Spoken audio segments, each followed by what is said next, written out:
eyokubiri egamba nti taata n'omwana. Mwesigwa bw'amaliriza okwogeramu ne Violet ye gwe yali ategedde nga Vanessa yafuna ebirowoozo bingi olunaku olwo. Yaddamu nate okulowooza ku musango ogwamwonoonera obulamu bwe bwonna. Newankubadde yakyogeranga lunye nti Pawulo yakolagana n'abakyamu, ekyo yali tasobola kukikakasa ng'era bwe yali ategeezezza Violet. Lwaki abo bonna abeekobaana ne Pawulo ate abatta Owen bwe babanga obukyayi babulina ku ye? Ekirala, baani abo abaali bamuwalana okumuteeka mu kino mu kaseera ako akatono ke yali amaze ng'akomyewo mu Uganda? Oba Pawulo ye yali yatta Owen? Ate lwaki yali yeekweka okumala ebbanga eryo lyonna? Tebabanga abatta Owen ne Pawulo baamutta, omulambo gwe ne babulawo nagwo. Naye nedda, abantu bonna ne bajja mu kifo bagamba nti balengera omusajja eyali asikambulwa ng'atwalibwa. Bwe bamunnyonnyola n'ennyambala ye nga ye Pawulo. Ebyo byonna kwali kuteebereza. Ebyokwebuuza yalina bingi musajja wattu, naye ebyokuddamu nga talina wadde.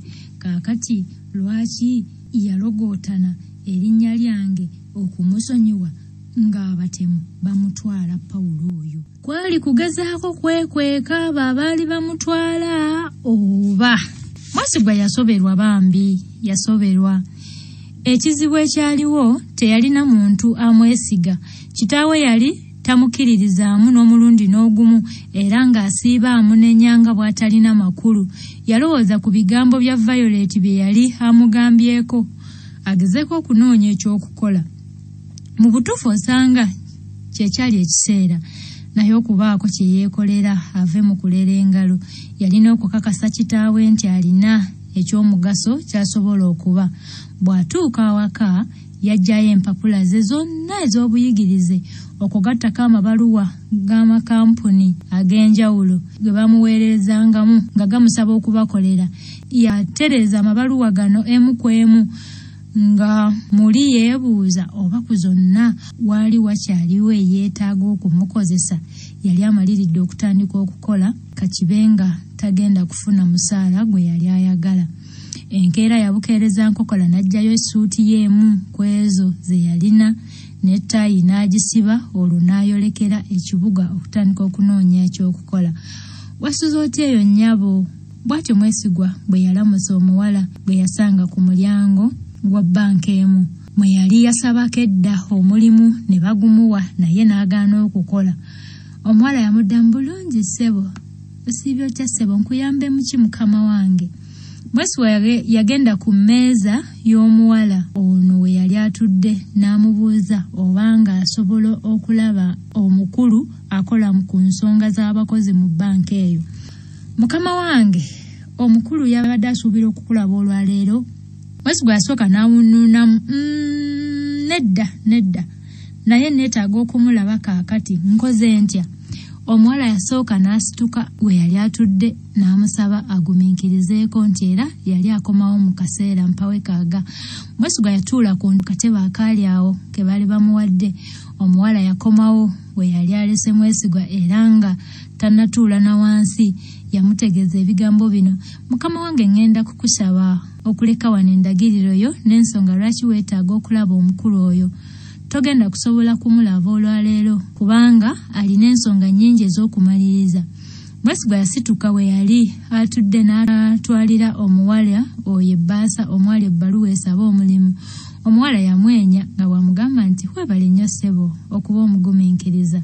Mwesigwa yaddayo eka nga bw'alindirira ebbaluwa okuva mu bbanka emukakasa nti omulimu yali agufunye n'olunaku lwatandika okukola. Kyokka ennaku zeetooloola nga tafunanga kuddibwamu. Yafunamu okutya nti oba osanga omuwala ebbaluwa yali tagituusizaayo ew'omukulu. Lwali lwakutaana akawungeezi, Mwesigwa n'afuna essimu emusaba okugenda mu bbanka gye yali asabye omulimu. Yasanyuka nnyo era ku bbalaza yabukeereza nkokola okugenda mu bbanka.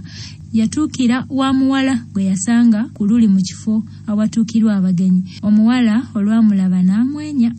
Kulamusiza ssebo, mpazi gwe mwami Mwesigwa Charles?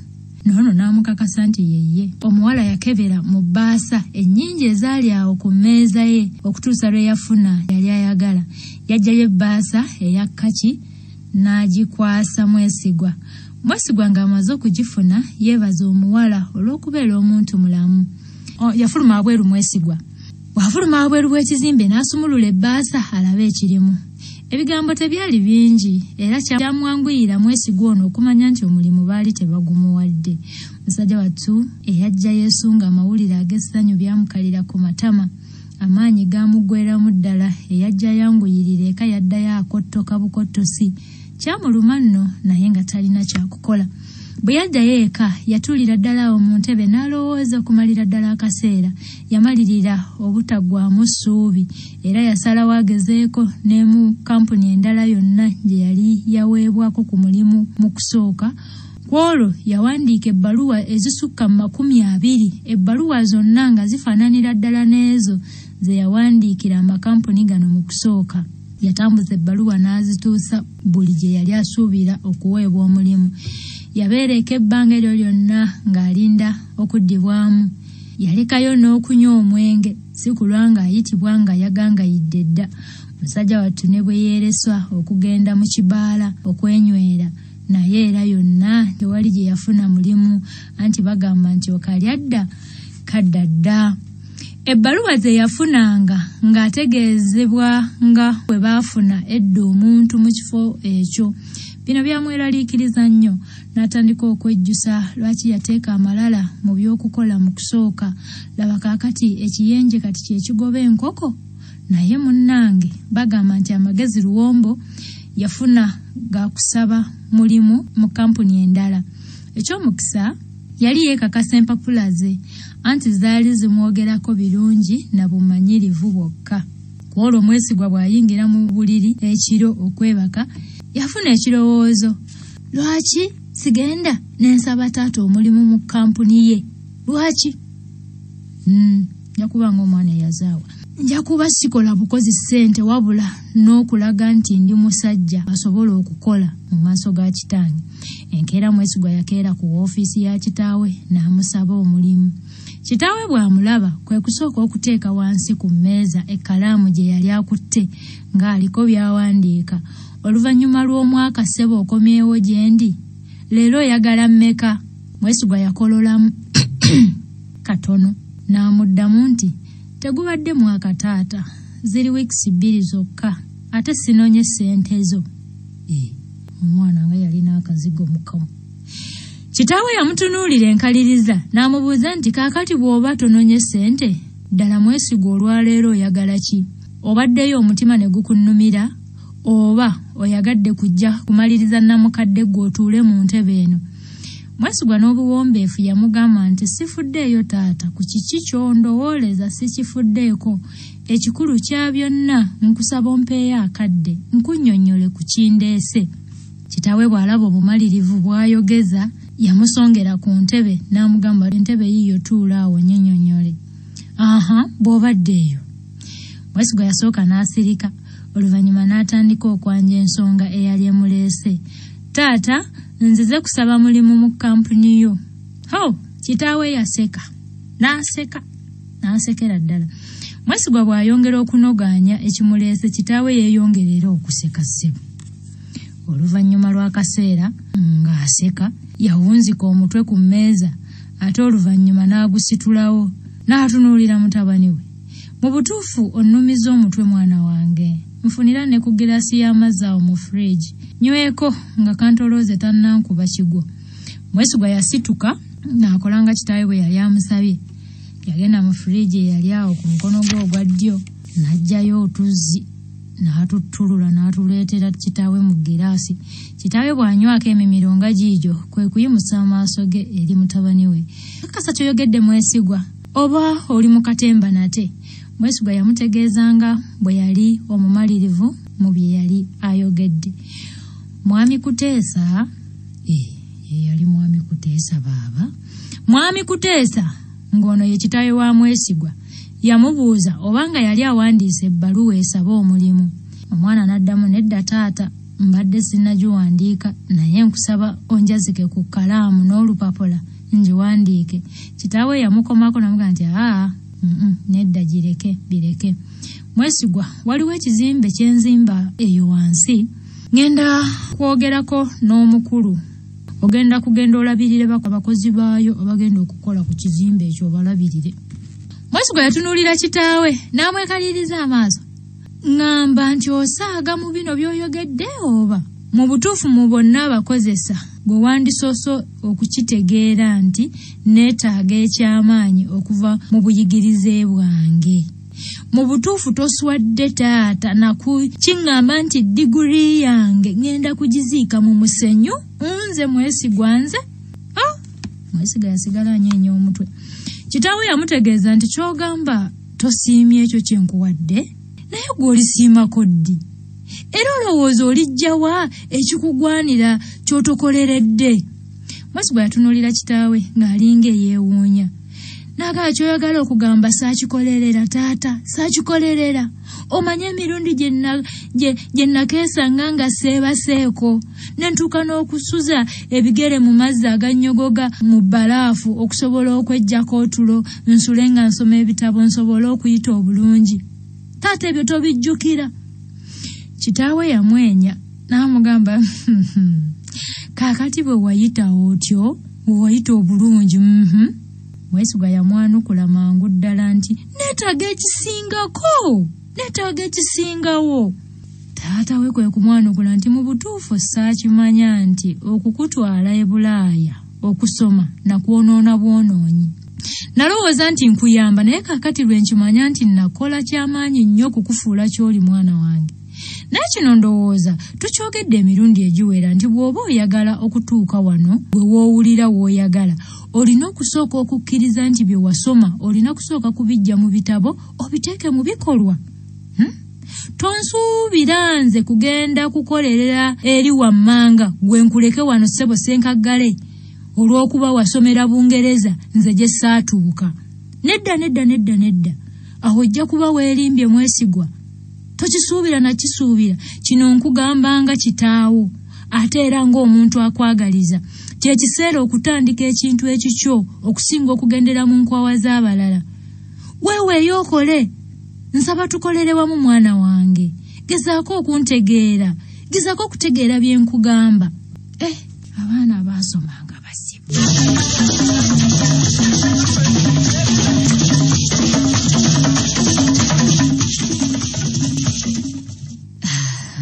Enkuza y'abaana temujja kufuna mu nze mbabuulira. Mwesigwa yajja amaaso ku kitaawe n'atunula ebweru okuyita mu ddirisa. Kitaawe yamulaba ng'ebirowoozo bigenze biri wala.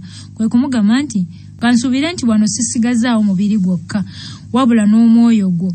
Mwesigwa nze nkugamba okugenda okukola eyo ku kizimbe nkuwadde musingi ng'era omuntu ayagaliza mutabani we. Ne bwe bukya ne nkulekera ofiisi yange eno wano ku ssaawa ya leero nkakasa tojja kusobola kugiddukanya olw'ensonga nti okola kitindire so teweetandikidde so nga bw'otandikira wansi ogenda oyiga mu buli kyetaagisa okusobola okutambuza kampuni eno ne bwe nnaaba mpummudde emirimu ojja kusobola okugitambuza. Mwesigwa eyali asirise okumala akaseera oluvannyuma yakomawo ewa kitaawe. N'agamba nti ky'oyagala okugamba buli ali wano yatandikira mmanga ku kizimbe ky'ozimba taata. Kitaawe yasooka n'anyeenyaamu omutwe. Mubakuza wano nga mubatiribwosa. Batuuka ne we batuuse ssebo ne bakwezingako. Ate abaana abalenzi misota tegiva waka gikwezingako paka mu bulago. Mwe mubatiitiibye. Aliwulira n'omulenzi byagamba kitaawe. Osuubidde nti buli atandika yenna agulumira amala kuva wansi. Waliwo ba planned kids sewo. Kitaawe yasooka n'anyeenya omutwe ng'era omuntu atabuddwa. N'agamba nti nze sisinziira ku buyigirize bwa muntu kyokka nedda. Omuntu ateekwa okuyita mu mitendera gyonna okuva wansi okufuna obumanyirivu mu kye tukola. Tojja kutuuka wano oleete ebbaluwa zo eraga nti oli mubazi wa bitabo tukuweerewo omulimu olwo obale biki by'otomanyi obale ki oteekwa okufuna obumanyi mu bye tukola. Bw'oba omweteefuteefu ojja kutendekebwa okumala akaseera akatonotono osobole okukwanaganya bulungi omulimu guno. Owulidde mutabani? Bw'amaliriza okwogera ebyo, Mwesigwa yasituka ne yeetambula. Taata n'agamba ate kiki Mwesigwa? Olwo oyimuse nti ogenda. Nedda bannange, nkyagezaako okukunnyonnyola mwana wange. Kiweetaaga okuyiga nti ate gw'ogenda. Komawo. Mwesigwa jjawo olusunguyira. Tuula wansi nkunnyonnyole. Kakkana wansi. Naye Mwesigwa yeerema. Omwana yeerema. Kitaawe yeeyongera okumwegayirira nti nkusaba kale otuule wansi owulirize kye ŋŋenda okukugamba ekisembayo olwaleero. Yamusimba eriiso. N'oli n'alimusimba. Mwesigwa yatandulula ebigere n'atambula ng'ayolekera omulyango. Bw'atuuka ku mulyango n'ayimirira. Yakyuka n'atunuulira kitaawe. Yannange. Mukuzizzaabo. Yamugamba nti onoosonyiwa taata. Mbadde manyi nti nzekka nina obuzibu okukutegeera, wabula naawe olina obuzibu okuntegeera. Bw'atyo n'afuluma woofiisi ya kitaawe n'agenda. Munnange, mwami Kuteesa yasigala awo bambi yeewuunya ekyatuuka ku mutabani we, newankubadde yafaayangayo nnyo okuluŋŋamyanga omwana. Omwana yalabika nga tamuwuliriza.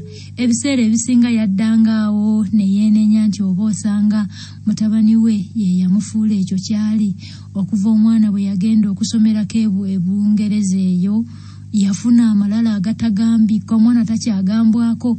Muli n'awulira nga yejjusa. Kale lwaki yatwala mutabani we eyo ku mawanga ne yayigira empisa emboofu. Naye ate si buli agenda e Bulaaya nti afuuka w'amalala. Bangi bagenda ne bakomawo nga bantu balamu. Ate abakozi yatya nnyo ku kiki mutabani we kye yali na kiki kye yali agenda. Naye bigambo bino tubikozesa bubi ne luli nabagamba. Yatya nnyo ku kiki. Olungereza lwaboonoona. Ekigambo ffe tetubuuza, mu Luganda tetubuuza. Mbuulira ensonga lwaki ozze wano. Tugamba nti mbuulira ensonga ekuleese wano, so si lwaki ozze wano. Yaliga nti ne kye yali ow'okufuuka awo n'osalawo, so si kuyingiwaza bigambo nga bingi ate ng'ebimu si by'amakulu. Nange ekyasinganga okumutiisa kwe kubanga naye kennyini yali takyategeera mutabani we. Kale naye kennyini yali takyamutyamu n'akatono, ate nga yali muwulize nnyo ng'akyali muto. Yalowooza ku ky'okukwata essimu amukubire amusabe akomewo nga bw'amusuubiza okumuwa ekifo ky'ayagala mu kampuni, naye ng'alaba ng'agenda okuba asindiikiriza mutabani we okumulinnyako oba okumusiiga ettoomi. Kaagende bw'ali kizuula nti bye mugamba ge mazima, ne bw'aliba takomyewo gye ndi, kasita alifuuka ekyo kye mwagaliza okubeera. Ebyo musajja wattu bye yalowooza. Mwesigwa yagenda atolotooma ng'enkoko gye bawadde amazzi amanaabemu. Yali tasobola kukkiriza nti kitaawe ku mirimu gyonna gye yagabiranga abakozi mu kampuni ye yali amulabidde gwa kugenda kusiiba ng'alabirira kizimbe. Kakati nkole ntya nga sina na woofiisi yange mwentuula? Ebyo yabirowooza ali mu kkubo addayo eka gy'asula. Yali tategeera kitaawe n'akatono. Mu butuufu lwaki yandibadde tayagaliza mutabani we essanyu ng'amuwa ekyo kye yeeyagaliza. Muli yeewuunya omuzadde yandibadde akwata omudidi gw'ensimbi n'agugabira abantu abalala n'aleka mutabani we okufuna obuswazi. Owange kammuleke wansimbize, nange luliba olwo ndifuna. Bw'ava mu birowoozo ebyo ate n'ajjukira Violet bye yamugamba nti bingi by'ayagala alibifuna ddi nga takola. Mwesigwa yawulira ng'anyiigidde nnyo kitaawe, kyokka si yekka nga naye yennyini yeenyiigidde. Kitaawe yalina kampuni ekola ku by'okuzimba gaggadde. Kampuni ya kitaawe eno yali eyitibwa Kuteesa and Family Construction Limited. Kampuni eno yakolanga ebintu bingi okugeza bano abaagala okuzimba ebizimbe nga bajja n'abawa pulaani y'ekizimbe kyayagadde okuzimba ng'abakolera omulimu. Baakubanga ne pulaani z'ebizimbe ebizimbibwa okugattako okutunda ebintu eby'enjawulo ebikozesebwa mu kuzimba. Kampuni ya kitaawe wa Mwesigwa yali ezimba amayumba g'abantu ag'okutunda, ag'abapangisa, okugattako okugula n'okutunda ettaka. Mu byonna mutabani we yali agwanira kubeera wansi kulabirira bakozi ku kizimbe ekizimbibwa. Ekyo nze kye mbadde neebuuza. Mwesigwa bw'atuuka ewuwe yaggyayo akasanduuko mwe yali atereka ebitabo bye. Yatankuula mu bitabo bino n'aggyayo akatabo akatono ennyo. Mu katabo ako yali yawandiikamu ebyo byonna by'ayagala okukola mu bulamu bwe. Ebintu byali bisatu bye yali akyasinze okwagala okwekolera, okugeza ng'ayagala okubeera ne ffaamu ennene gaggadde ng'alundirako ente, okugattako okulimirako ebimera eby'enjawulo, naddala okusimbako olusuku, okuzimba essomero nga lisomesa abaana abato. Kyamusanyusanga nnyo okubeera awali abaana. Ekyokusatu, okuzimba etterekero ly'ebitabo ng'abantu bajja ne basomera awo ebitabo, gattako okubigulawo. Bw'adda e Uganda okuva e Bungereza yakizuula nti Bannayuganda tebalina nnyo mutima gwagala kusoma nga bwe yali alaba Abangereza. Kale ng'ayagala okwagazisa abantu mu nsi y'e Uganda okusoma okusobola okulwanyisa obutamanya. Bw'atunuulira ebintu bino byonna yatyamu. Muli n'alowooza nti oba osanga talisobola kubituukiriza. Gw'ate yali agenda kubituukiriza atya nga talina wadde ezigula ettaka? Yalowooza ku baana be yasomanga nabo e Bungereza ng'abamu ku bo baasomanga bakola, abalala baalinangawo kampuni entonotono ezaabwe. Yeebuuza lwaki ye yali tasobola kubaako ke yeekolera. Sigaanye mu kusooka nabiteekamu okwewulira n'amalala, naye kaakati ne gye nasabye omulimu bonna bankubye amabega. Maliridde ngende nkolere kitange naye ate atandise kunjerega. Mazima ddala ku nsi kuno ngenda kwekolera ki? Olwatuuka musajja Mwesigwa aba ali awo mu ntebe yeegalamiriza nga emmotoka ya poliisi eno okwetegereza nga kuliko abasirikale abaweesa emmundu. Olwatuuka awo mu luggya waasula ne babuukako bonna nga bwe baakola mu kusooka nga bamukwata mu misango gy'obutemu. Ne ku luno bwe baakola nga bamukasuka ku kabangali ya poliisi ne bamutegeeza nga bw'alina okulabikako mu kkooti. Baamutegeeza ng'omujulizi omukulu Pawulo bwe yali alabise nti era yali agenda okumuwaako obujulizi nti ye yatta Owen era yamuwamba ebbanga eryo lyonna. Omusajja yalinnya omuliro nga n'obugombe bwa poliisi bataddeko, si kulwa nga balwisibwa omugotego gw'ebidduka, emmotoka okugenda okusiba nga bali mu kkooti.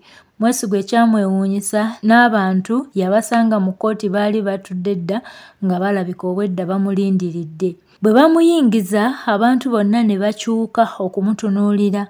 Abaali balinaaniganye nga bakoonaganako, abalala nga bwe bakubagana obwama.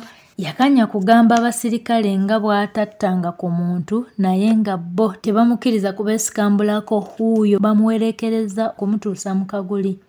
Bw'atuuka mu kifo yasalawo akakkane anti nga ne bwe yeekyanga atya si kubali abawanvu n'abampi abaali bamwetoolodde. Kale tugambe ng'asobodde okusumattuka n'adduka nga tayinza kusobola kusimattuka abo abaali wabweru anti baali bangi bulala. Omulamuzi teyalwa n'atuuka. Nga bulijjo enkola ya kkooti bw'eri, bonna baayimirira.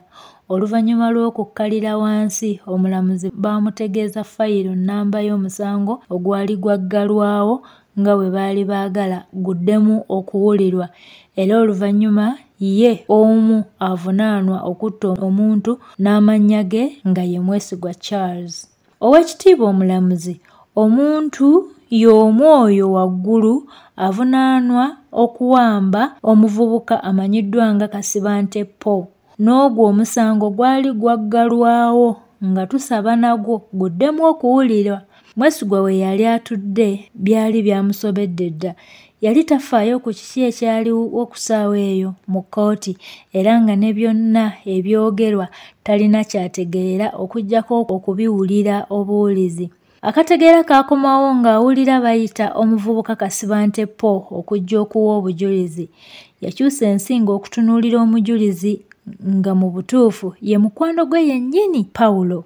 Mwesigwa yayogera mu kaama nti kino tekisoboka naye ate nga kyali kyasobose dda. Pawulo baamuleeta mu kaguli n'atandika okutottola nga bwe byali nti baali batambula ne Owen agenda okuwulira ng'omusinde gw'emmundu. Gye yakuba amaaso nga munne essasi lyamwasizza dda omutwe ali wansi yakaze dda. Yasitama awaali munne kati eyali omugenzi ng'ekyokukola takimanyi kyokka agenda okulaba ng'omuntu amuva mu maaso. Olwamutuukako n'amubaka emikono n'omumwa n'agukwata aleme okuleekaana.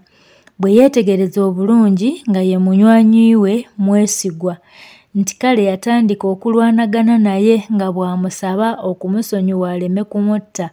Mwesigwa wano yaddamu okuggwaamu akategeera bw'atyo ng'asigadde okuwulira obuwulizi Pawulo by'ayogera wabula nga tekuli kyategeera ekijja okukomyawo okutegeera kwe. Bw'akyuka okutunula mu bantu abaamuli emabega n'alengera kitaawe. Kitaawe yalabika nga mweraliikirivu nnyo ng'alinga ayagala n'okukaaba bambi. Yatandika okwebuuza kitaawe kyamulowooleza. Amulaba nga omumenyi w'amateeka oba okulowooza nti bamuwaayiriza. Kale singa mmange abaddewo osanga ye yandibadde ku ludda lwange. Musajja wattu aba akyalowoolereza ebyo. Agenda okuwulira ng'omulamuzi awa ensala ye nti omuwawaabirwa omusango gumusinga era agenda kusibwa mayisa. Gye yakuba amaaso nga kitaawe amaziga gamuyitamu n'omulamuzi bw'atyo n'akoona emmeeza. Eddoboozi ly'emmeeza lye lyasimula Mwesigwa mu tulo. Kibadde kirooto. Eddoboozi ly'emmeeza lye lyasimula Mwesigwa mu tulo. Katonda w'abakkiriza. Kino yalwawo okukikkiriza nti kyali kirooto. Mu butuufu yali atidde nnyo ne yeebaza ne Katonda nti waakiri kibadde kirooto. Yalowooza ku byonna bye yali alabye mu kkooti. Obukambwe bw'abasirikale, obukyayi mu maaso g'abantu, obusungu mu maaso g'omulamuzi era n'obumalirivu bwa Pawulo okusiiga eyali mukwano gwe enziro. Kyokka nga yeewuunya ekintu kimu ku kitaawe. Yali alabye kitaawe nga munakuwavu nnyo mu kkooti oluvannyuma lw'okusingisa mutabani wa musango. Mwesigwa yeewuunya obanga ddala kitaawe yali akimanyi nti tegumusinga nti era bamusibako matu ga mbuzi kumuli esango. Mwesigwa kino kyamuwa essuubi nti waakiri akyalinayo omuntu amukkiririzaamu. Kyamulumanga nnyo okubeera awo n'akirowooza nti teri muntu amufaako.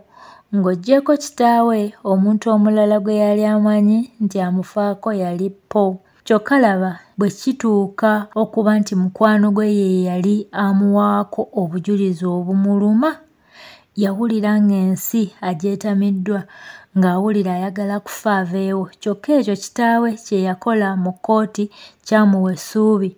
Bw'atyo n'asalawo addeyo ewa kitaawe sinakindi n'omulimu agukkirize gwe yali amuwadde amakyago. Mwami Kuteesa gye yakuba amaaso nga ku mutabani we. Era ggwe kansuubire ku luno olinayo amawulire agasanyusa. Mwesigwa yasitula akatebe weekaali n'akasembereza ddala awaali emmeeza ya kitaawe. Yamugamba bw'ati, taata nzikiriza omulimu gwe wampadde ntandike ddi okukola. Taata yasanyuka nnyo n'alyoka asekereza. Kirungi Mwesigwa, bw'oba tokirinaamu buzibu nnyinza okukufunira omuntu anaakutwala essaawa eno. Bw'oba oyagala kutandika nkya nakyo si kibi. Taata yatunuulira mutabani we ng'alinga alina obuzibu. Mu butuufu ku luno Mwesigwa yali mwennyamivu. Yamubuuza nti kiki Mwesigwa olina obuzibu? Mbuulira tomanya nnyinza okukuyamba mu ngeri emu oba endala. Mwesigwa yatunuulira kitaawe mu mmunye n'amubuuza nti taata okkiriza emisango gye baali bantaddeko nti gyali gye nsinga? Kitaawe bw'asembera kwe kumugamba nti Mwana wange naye ate gye emisango gyakugibwako dda. Saagala otandika ate kweraliikirira ku ebyo. Lowooza ku by'ogenda okukola weerabire ebyo ebitakugasa. Mwesigwa yanyeenya omutwe n'amugamba nti nedda taata, toyanukudde kye nkubuuzizza. Gw'olowooza ki? Kitaawe yamubuuza nti gw'olowooza nze ndi taata nabaki okutandika okulowooleza mutabani wange oludda olukyamu. Mwesigwa yamugamba nti ekitegeeza okikola lwakuba ndi mutabani wo so si lwakuba nti okikakasa nti saabikola. Taata yawanika omutwe. Tekuba kuwanika kuba kusulika. Taata yasulika omutwe ng'alinga aliko by'alowooza n'oluvannyuma n'amwanukula nti ekyo nkyogera lwa nsonga mutabani wange gwe nneekulizza mumanyi bulungi, kale nga nkimanyi nti tasobola kukola kintu kya bukaawu era obuswavu ng'ekyo.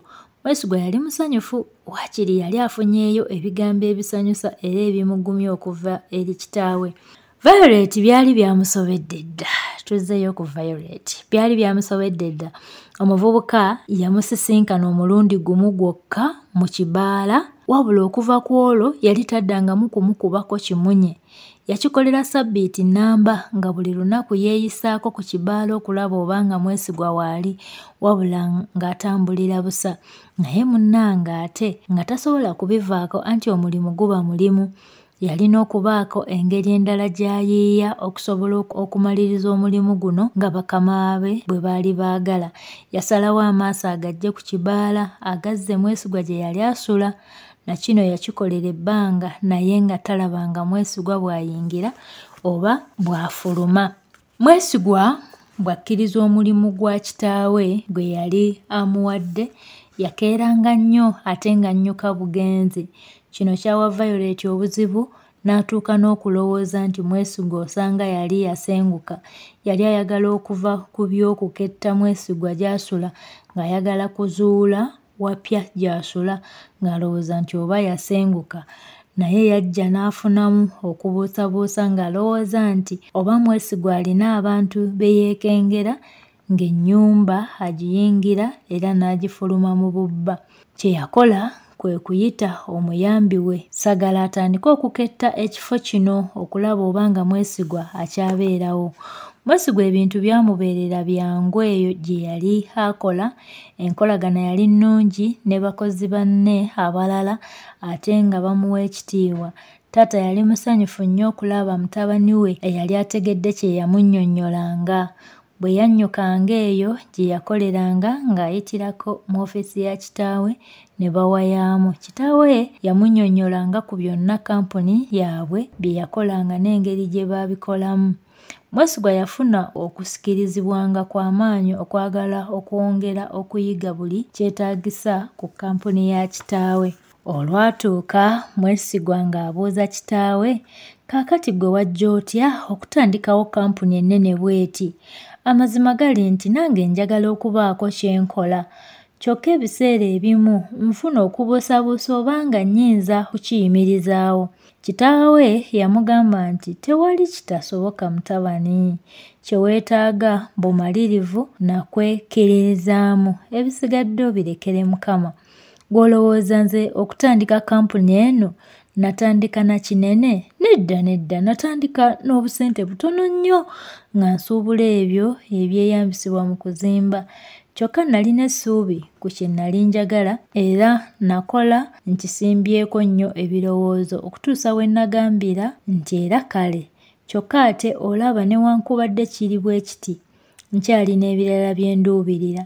Ekyamazima nkwegomba taata. Gwe muntu omu atiikirivu mu by'obusuubuzi, tolina mpalana na muntu yenna. Buli muntu akwagala, kale kwe kugamba olina buli muntu ky'ayinza okwegomba ku nsi. Kitaawe yasitula eggiraasi n'asooka okunywa ku mazzi. Bw'amaliriza kwe kugamba mutabani we nti abalabe baffe babeerawo. Naye ekyo tekikugaana kugenda mu maaso na kukola ebyo bye twagala. Mutabani we yamubuuza nti ate olwo nga bakuwalanira kitaata? Kitaawe yassa wansi eggiraasi n'amwanukula n'ebigambo bino. Byanfuna munnange oli bwe muba mukola ekintu kyekimu aba tayagala okole okumusinga, bw'omusinga ng'atandika okukuwalana. Mbadde ndowooza nti nze kalina abampalana, naye bwe kiba nti ensi yonna osanga nnina kukigumira. Kitaawe yakololamu n'oluvannyuma n'amugamba nti bo babeerawo naye tusigala tukola nabo. Ekirungi kiri nti n'abaagaliza weebali, kale batuwa essuubi mu bye tukola. Mwesigwa yasiriikirira n'oluvannyuma n'abuuza kitaawe nti taata, gw'olowooza lwaki nze nakwatibwa mu misango gino? Taata yamwanukula nti kyennyini kye nnyinza okugamba kiri nti Katonda talya nguzi, kale amazima gajja kulwa ddaaki gazuuke. Mwesigwa yanyiiga bunyiiza ate. Bwe buzibu bwo taata, tobeera mulambulukufu mu nsonga ng'ezo. Kaakati lwaki toyanukula kye nkubuuziza? Olira nno omwana bw'agamba kitaawe, bwe buzibu bwo taata. Kaakati lwaki tonyanukula kye nkubuuzizza? Omanyi taata siiba bulungi ye mwana. Mwami Kuteesa yali amanyi bulungi mutabani we, kale ne ku luno alaba agenda kwe kusalawo okugonza ku ddoboozi mu njogera amuziyiza okugenda. Mutabani we yali amwetaaga kubanga ye mwana we omukulu ate ow'obulenzi yekka. Mwesigwa kye nalowooza kiri nti waliwo omuntu omu eyali agenda okukwatibwa mu musango guno, kyokka olw'okwagala okwetaasa ne baagala basuule ggwe mu mutego. Omuntu oyo ateekwa okuba nga akumanyi nnyo ekigenza ewala, ky'ova olaba nti kyamwanguyira nnyo okukusuula mu mutego ogwo. Mwesigwa yawuliriza bulungi ebigambo bya kitaawe. Kitaawe bw'ayogera ku muntu okuba nga yamusuula mu mutego, ebirowoozo ne biddukira eri Pawulo eyali mukwano gwe nfanfe. Bwe kiba nga kiri bwe kityo, omuntu omu yekka eyali ayinza okuba nga amutegeera obulungi era nga ye Pawulo. Kitaawe bye yayogera byayongera okumukakasa ku bye yalowoozanga bulijjo.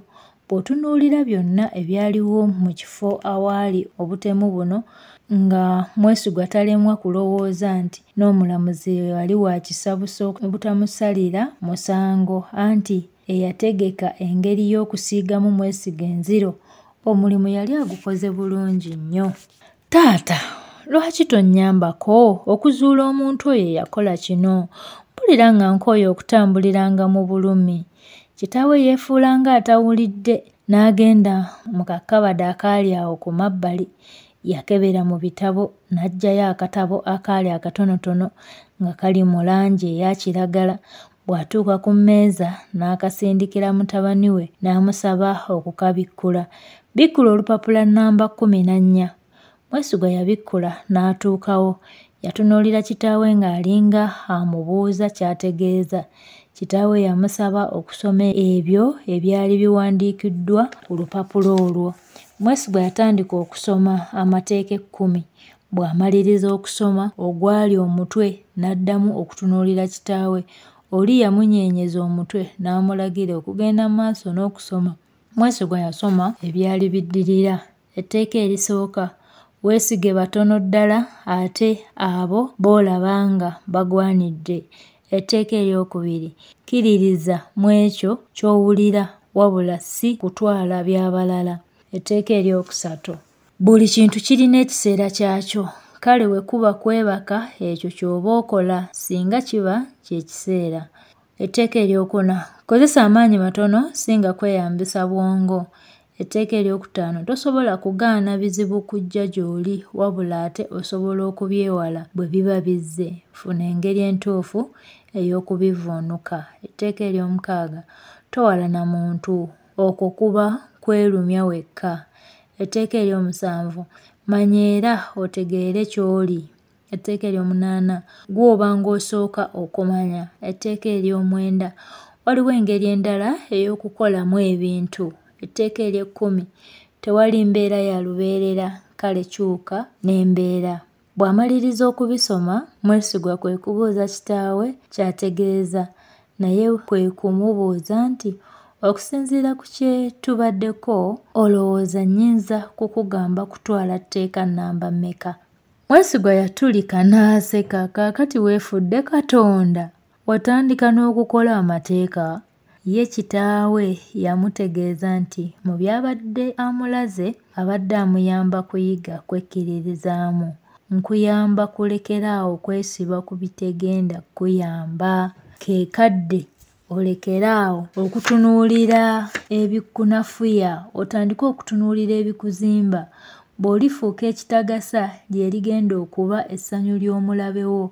Nze kye nkugamba byerabire, genda mu maaso n'obulamu bwo. Mwesigwa yamugamba nti nkusaba ekintu kitono nnyo taata, kunnyamba kuzuula mulabe wange kyokka, gw'ensonga gw'ogirandiza. Kitaawe yamwanukula n'amugamba nti nkitegeera ky'obadde ogezaako okuŋŋamba, naye kye nkugamba kye kituufu, kino si kye kintu ky'okwonoonerako ensimbi n'ebiseera. Ekisooka omusango gwakuggyibwako. Kaakati lwaki tubeera tutandika okuziikula ekintu ekyaziikibwa edda? Abo bonna abakusongamu ennwe baleke, bajja kukoowa bakwesonyiwe. Mwesigwa teyayongerako. Yalabika okuba ng'alowooza ku ebyo ebimugambiddwa kitaawe. Kitaawe yamulaba nga abirowooza kyokka nga abuusabuusa obanga yali abitegedde anti mutabani we ng'amumanyi ti si muntu mwangu kumatiza. Onojjako ddi eka okulaba ku bato bo? Mwesigwa yeebuzaabuza ng'atawulidde kibuuzo. Kyokka kitaawe n'addamu okumubuuza ekibuuzo kye kimu. Ono yayanukula nti njagala okujjayo naye simanye lunaku lutuufu. Bino yabyogera tabitaddeeko mutima. Kitaawe yamutegeeza nga bannyina bwe baagala okumulabako nti era yandifunye akadde n'ayitayokko okubalaba.